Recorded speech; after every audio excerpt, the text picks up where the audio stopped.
Hintay ko panauman sa iyong sa langit natin matitignan. Mayroon lang akong hinihingi sa aking pagpamansanan sa ulan. Ikaw ako ay aking sasabihin upang sa ulan na lang tayo magkantaan.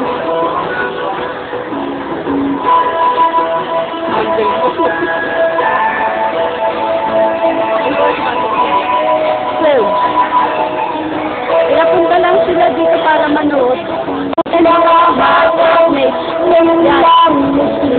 Sasayaw.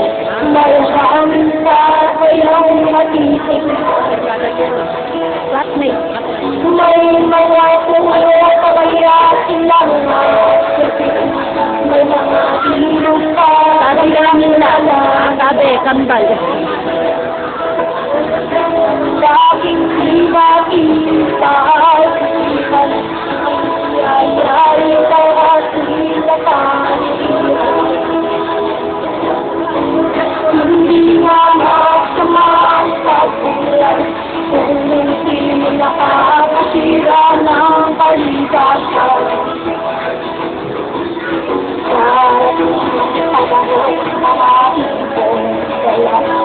Ay wala na nadadapuan. Basta ko nakapulot.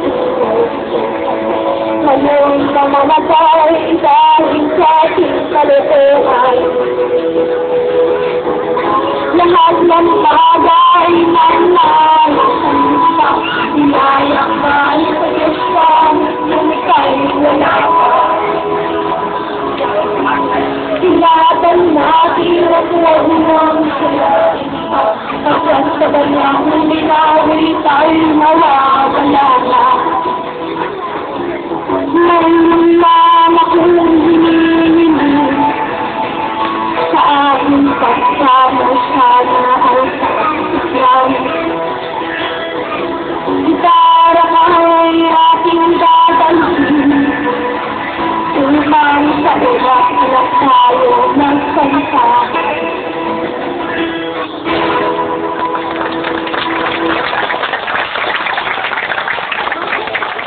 Maraming salamat, Christian. Mga bata, ano ba ang mensahe ng kanta ni Christian? Huwag sirain. So, dapat alagaan natin ang ating kalikasan. Mga bata, dapat yung basura natin, anong gagawin? Itapon sa... Okay, tama. Magaling. Ayan.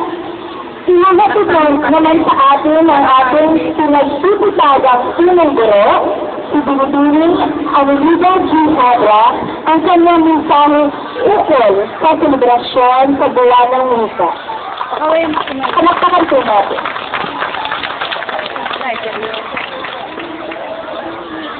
Maraming salamat, Binibining Nalo.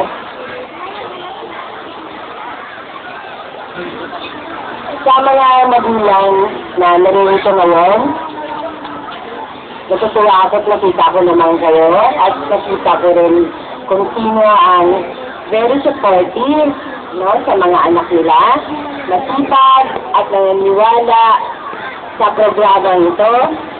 Sa mga magulang ulit na, alam mo na, very supportive talaga kayo, salamat.